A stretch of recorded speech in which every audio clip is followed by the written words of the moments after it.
Hello tú, persona, perro, pared o lo que demonios seas tú, sé bienvenido a este video. En esta ocasión vamos a ver esto que se llama El corazón de Slayer, Jeff Hanneman. Slayer, la banda californiana de thrash metal, uno de los pilares del metal y sin lugar a dudas una de las influencias más fuertes del metal extremo. Su influencia incluye a bandas como los tejanos de Pantera, Slipknot y hasta la banda noruega de black metal Gorgoroth. Pero toda esta influencia no podría haber sido posible en gran parte sin la figura de Jeff Hanneman, el escritor y compositor de mucho del material de la banda a lo largo de la historia, tal vez el responsable de que Slayer sea hoy por hoy uno de los grandes del thrash y una banda de reconocimiento mundial.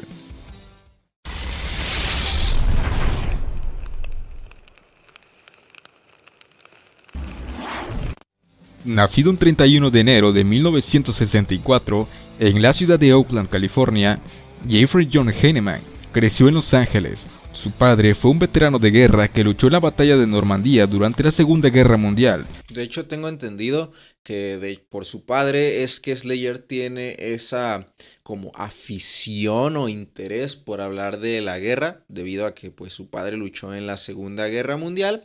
¿Se imaginan si su padre hubiera muerto ahí? Jeff Hanneman no hubiera existido y tal vez no existiría Slayer. ¿No lo habían pensado? No, ¿verdad? Obviamente. Y sus hermanos en la guerra de Vietnam. Todo esto tuvo un gran impacto en la infancia del pequeño Jeff, que junto a sus hermanos gustaba de ver películas de guerra y las pláticas sobre este tema era una constante en su círculo familiar. Aunado a esto, podemos añadir la creciente escena musical de California que se encontraba en su apogeo con el surgimiento de bandas como Exodus, Motley Crue y que vio nacer a Van Halen y posteriormente a Megadeth, Metallica y Slayer, tres de los cuatro grandes del thrash. Estas dos temáticas, la guerra y la música, marcaron su vida así como la esencia de su futura banda. En su adolescencia, a la edad de 17 años, mientras Jeff audicionaba como guitarrista para una banda de metal, en el vestíbulo conoció a un joven llamado Kerry King, que también audicionaba para el mismo puesto. Al término de sus audiciones, comenzaron a tocar canciones de bandas británicas como Black Sabbath, Iron Maiden, Judas Priest y Venom, todas ellas algunas de sus favoritas. De hecho, Venom influyó demasiado en el sonido de Slayer, o sea, prácticamente pues Venom influyó en todo el metal extremo porque era lo más extremo que existía en ese momento. Tal vez alguien dice en la actualidad, Venom para nada suena extremo, quizás no en comparación de bandas actuales o bandas que surgieron después, pero en su tiempo Venom era como, eso es muy extremo, no puedes comparar algo más extremo si no existe. Así que, según contó el propio Kerry King, en 2013, intercambiaron números telefónicos y pronto pusieron en marcha su propia banda, para lo cual reclutaron al bajista y vocalista de origen chileno, Tom Araya, y el baterista cubano Dave Lombardo. Con ellos, nació Slayer. Durante sus primeras presentaciones, la mayoría de ellos se realizaron en la ciudad de Los Ángeles, una ciudad importante para las bandas incipientes de thrash de aquella época. Sus primeros conciertos se dieron en el Club Woodstock, llegando a compartir escenario con los recién formados Metallica en 1982. En aquel entonces era evidente la influencia que tenían en su estética de las bandas británicas, especialmente Judas Priest. Fue en uno de esos conciertos mientras tocaban un cover de Iron Maiden cuando fueron descubiertos por Brian Slagel, que recién había fundado su compañía discográfica Metal Blade Records. Brian les ofreció aparecer en el álbum Metal Massacre en su tercera edición. Cabe recalcar que este álbum... De hecho, tengo entendido que Metal Blade Records, que ahorita pues es un sello discográfico bastante grande en cuanto al metal, Slayer fue uno de sus artistas que vendió más con el lanzamiento de su primer álbum, más de lo que esperaban que vendían las otras bandas del sello, vaya, que fue como un poco ahí el boom de Metal Blade Records gracias a Slayer. Compilatorio también le sirvió de promoción a los recién formados Metallica y sirvió de escaparate para varias bandas importantes hoy en día. La canción con la que dieron el primer paso importante en su carrera, que apenas empezaba, fue Aggressive Perfector.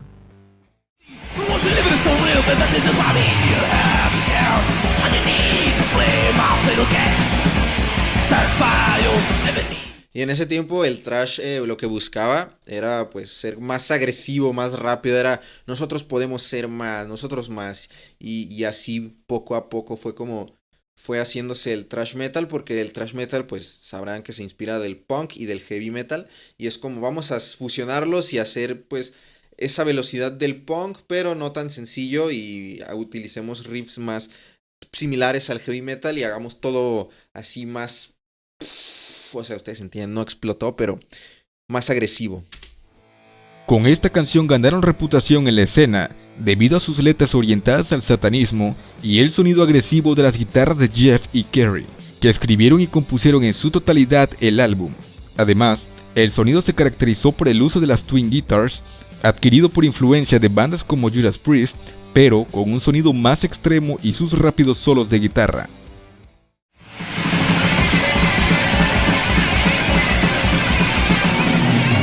De hecho, la verdad es que tal vez alguien diga que estoy equivocado y dices, eres un imbécil por decir eso.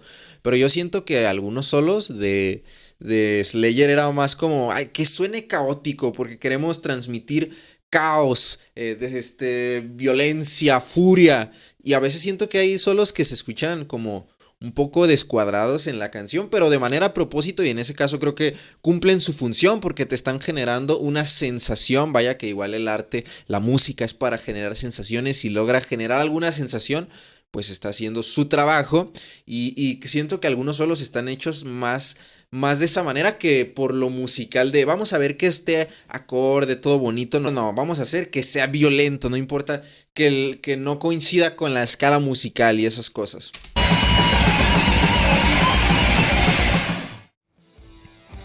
Si bien la banda comenzó a ganar rápidamente nuevos adeptos, también las críticas no se hicieron esperar y fueron exhortados por el famoso Centro de Recursos Musicales de Padres para que dejaran de publicar álbumes debido a sus sonidos, letras y arte. Es decir, a todo. Afortunadamente no les importó mucho y se fueron de gira con el auto y dinero de Tom Araya para continuar con su camino a la consolidación. Un camino en el que solo tenían para lo esencial: comida, gasolina y cerveza.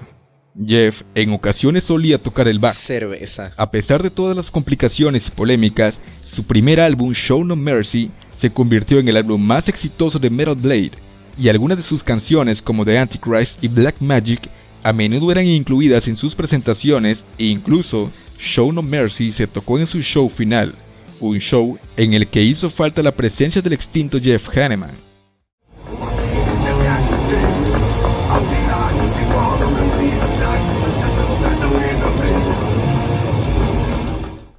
¿Ustedes creen que Slayer regrese? No sé, yo digo que en algún punto tal vez.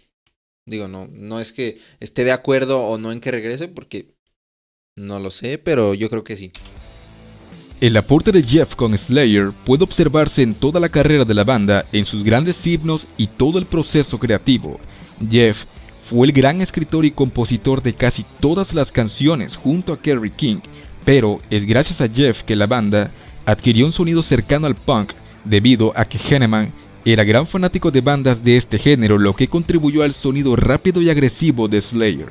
Además, junto a Dave Lombardo y Rocky George, estuvieron a punto de formar una banda de punk a mediados de los 80s que al final no se concretó, pero en el disco Undisputed Attitude de 1996, la banda californiana rindió tributo a varias bandas punk que influyeron en su estilo.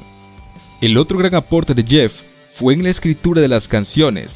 Como dije en un principio, su familia participó en diferentes conflictos bélicos y además era un apasionado del tema de la guerra, especialmente de los nazis.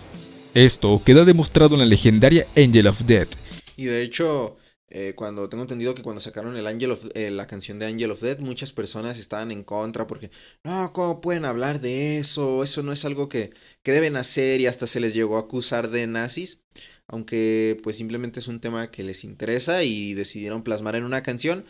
Yo creo que en una canción pues puedes hablar de lo que te plazca y no significa que de a huevo seas tú maligno o así, porque no todo el arte tiene que ser bonito, también hay otra parte, vaya.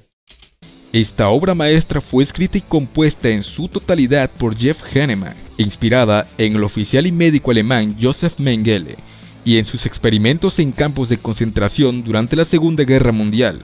La canción pertenece a su tercer álbum de estudio, Raining Blood, tal vez el más destacado de su carrera y el favorito de Heinemann, que se inspiró en unos libros que había leído de Mengele mientras se encontraba de tour. Esta canción les trajo serios problemas a la banda al ser catalogados de fomentar al nazismo. Incluso, no sé si sabían, pero el álbum estuvo a punto de no ser publicado ante la negativa de su distribuidora debido a la portada y letras explícitas. Sí, también hubo mucho pedo con la portada de no, ¿cómo vas a poner eso? No chingues. Y más porque tal vez en la actualidad no es algo que pensarías. Pues sí, güey, está violentona, está chida la portada, pero ¿y qué? Pero como dije anteriormente, depende del contexto de la situación. Entonces piénsalo, en los 80s, pues no era el mismo contexto que actualmente. Actualmente tú puedes sacar una portada ultra mega blasfema y dices, uff, otra más. Y en ese tiempo era como, oh, no puede ser. Sobre esto, el guitarrista afirmó que en realidad la canción no expresa ningún posicionamiento, solo describe una realidad y que para él sería absurdo tener que explicar los pensamientos hacia algo obvio. A pesar de esto, las críticas los persiguieron, pero también la canción y el álbum se convirtieron en un éxito.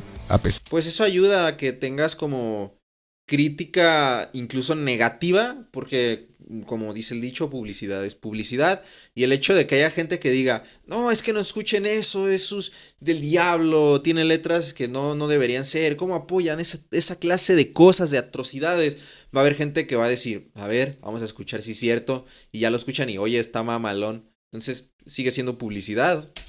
De publicarse en las sombras y hoy por hoy, Angel of Death es una de las canciones más famosas dentro del mundo del metal y Raining Blood uno de los álbumes más importantes del thrash metal.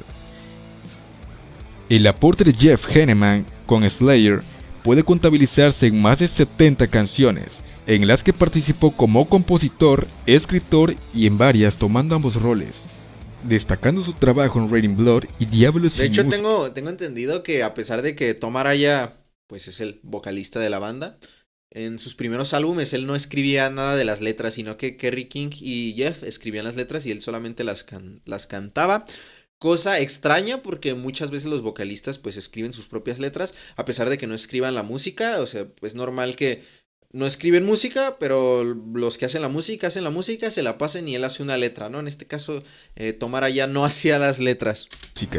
Donde compuso la mayoría de las canciones. Contrario a los demás integrantes, Heinemann fue quien más se mantuvo alejado del ojo público. Rara vez daba algunas entrevistas y en las pocas que accedió, solía decir que odiaba dar entrevistas y viajar.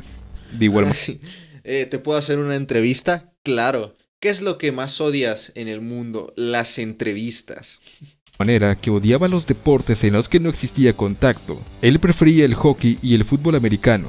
Su fanatismo por los Raiders era más que evidente debido a que el equipo en su fundación jugaba en Oakland, su Además ciudad que muchas veces se le vio tocando en vivo con playeras de los Raiders, vaya. natal. La última serie de conciertos con los que Jeff salió de gira junto a Slayer fue en el tour por el 20 aniversario del Rust in Peace junto a Megadeth en 2010. Después de esto sufrió la picadura de una araña que lo mandó al hospital. En una de sus últimas entrevistas relató que cuando se encontraba en el hospital, el médico era fan de Slayer y le dijo, primero voy a salvar tu vida, después voy a salvar tu brazo y después tu carrera. Luego de esto, tuvo que aprender a caminar de nuevo, pero no pudo regresar a Slayer, que contrataron a Gary Holt para sustituirlo mientras Jeff se recuperaba por completo. En el mes de abril, aún hizo una última presentación en el festival Big Four, tocando Sword of Heaven y Angel of Death.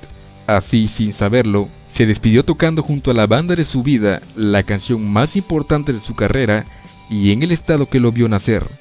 El 2 de mayo del 2013, la banda hizo público un comunicado en el que anunciaba de manera sorpresiva la muerte del músico, y aunque en un principio se rumoró que fue a causa de estragos relacionados a la picadura de la araña, más tarde se confirmó que en realidad la verdadera causa fue cirrosis derivado del exceso en el consumo de alcohol. Posterior a su muerte, Tengo entendido que estas cosas nunca se quedó del todo claro, porque sí fue que muchos dicen que fue a causa de eso y otros dicen que no. Incluso si buscas ahí información, algunas páginas mencionan una cosa y otras otra. La banda lanzó un último álbum llamado Repentless, en el que se incluyó una última canción escrita por Heinemann, y el 30 de noviembre de 2019 Slayer dio su último concierto después de una carrera de más de 30 años. La última canción fue Angel of Death.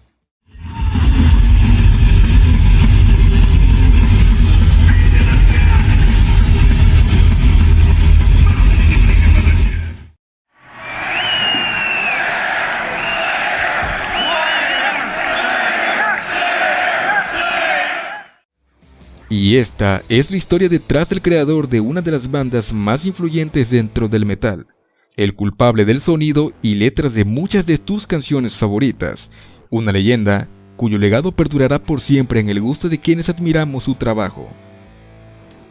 Como siempre te recuerdo que tu opinión es importante, así que házmela saber en la parte de los comentarios. ¿Tú eres fan de Slayer o no eres fan de Slayer?